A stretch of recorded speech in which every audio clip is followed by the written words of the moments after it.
Welcome back. You're watching live from Paris on France 24. It's time now for Media Watch with James Creedon, who's here with us in the studio. Good evening to you, James. Good evening, Laura. Now, let's talk about the French First Lady, Valérie Trierweiler. She's back in the news today. She hasn't been tweeting, though. This time, there are rumours that she might soon have her own TV show. That's right. From a tweet to a television show, it's kind of getting a lot more substantial, isn't it, in terms of Is she coming media? to France 24? Well, wouldn't that be an interesting little spot? Perhaps she could co-present with you. Oh, that would be lovely.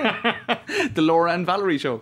No, in any case, she has already presented on the Canal Plus network for Direct 8, and she used to do kind of profiles of cultural personalities, and the idea now is to perhaps bring her back for once every 2-month appearance. I presume it would have to be pretty high profile. So that's the rumour being reported by Europe 1 Radio and others. Valérie Trierweiler said while discussions might end up taking place with Canal Plus, there is no talk of a culture show yet. So they're kind of denying it, but so who knows what the truth of it all is, but that's what's being reported. Also, if we take a look at this online, she is now the ambassador of the Danielle Mitterrand Foundation. So after, I suppose, retiring her for a little while and keeping her in the background after the massive Twitter storm that followed. Yeah, we haven't heard hair nor hide of her, have we? Well, she has now made a speech at this Danielle Mitterrand Foundation, a former First Lady who recently passed away, and so there you go, and she's going to be an ambassador for that foundation.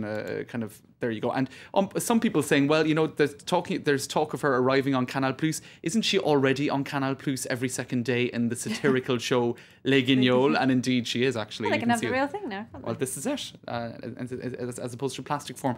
A lot of people criticising her too for staying on as a journalist while she's also meant to be First Lady. And there's one example here of how that can get quite confusing.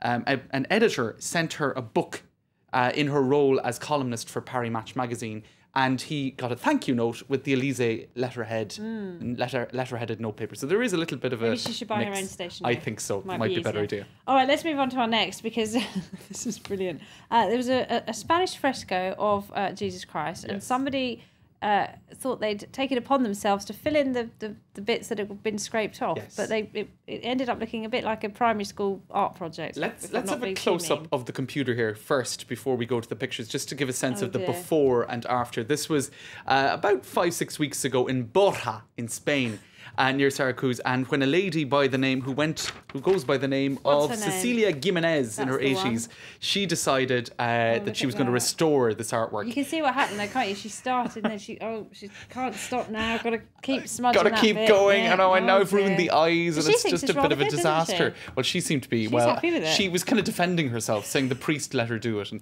it was all a bit of a disaster. Right?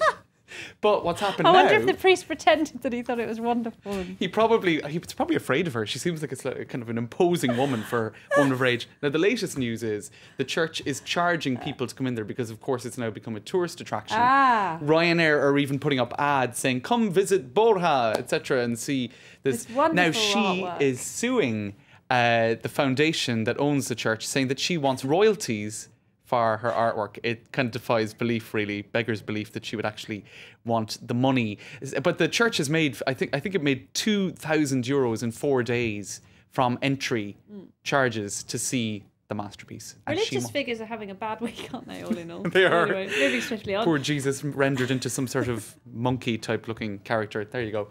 Now let's move on.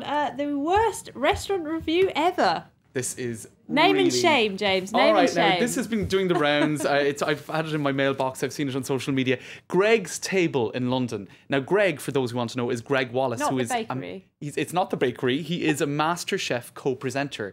Now, basically, Greg's Table was baptized Greg Stable. I think I gave you a couple of them there as well, if you want to read out what's been said about it. One of them likened to a chamber of horrors. Yes. And a deeply felt cry for help. Yes, and apparently going... From the chef, presumably. This is it. And I've had more pleasure from root canal work, said the person in question. The decor was likened to a 90s children's television set. A dip that they were served was said to be clinical tasting gloopy mess. Better used to fill a hole in the children's television set that they just spoke about. Presiding over a sin so heinous that if the Dalai Lama, that's the restaurant, himself were to eat here, he would tear up the Buddhist rule book and convert it to Catholicism purely in order to consign Wallace to the nethermost reaches of hell. And it goes on. Didn't like it at all, did two he? huge and viciously burnt croquettes. I mean, I've never read anything as damning as this. And the thing is, the chef is actually he's presenting a television name, show. isn't he? Yeah. And so it's pretty embarrassing. Have you seen how mean they get on MasterChef? Well, this is maybe that's what justified how mean this particular review was. Oh, who knows? Who knows? But try it out for yourself. That's what I say. All right, Nicolas Sarkozy, the former French president, as we all remember him. Yes. He has been taking a lot of holidays Yes. lately. He's been in Canada, Morocco, I think. and Canada, elsewhere. Morocco, trotting around the world, trying to avoid court cases in France. That kind of idea. Good idea. And what? He's fed up with people getting in touch with him.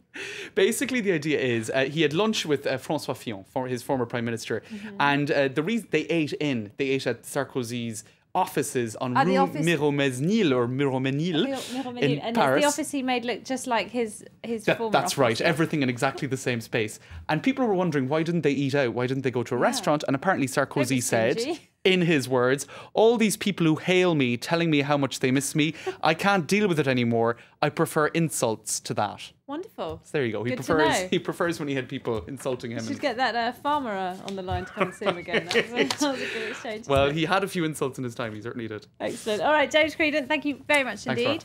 That's it for Media Watch. We're going to take a look at some other things doing the rounds on the web now. It's web news.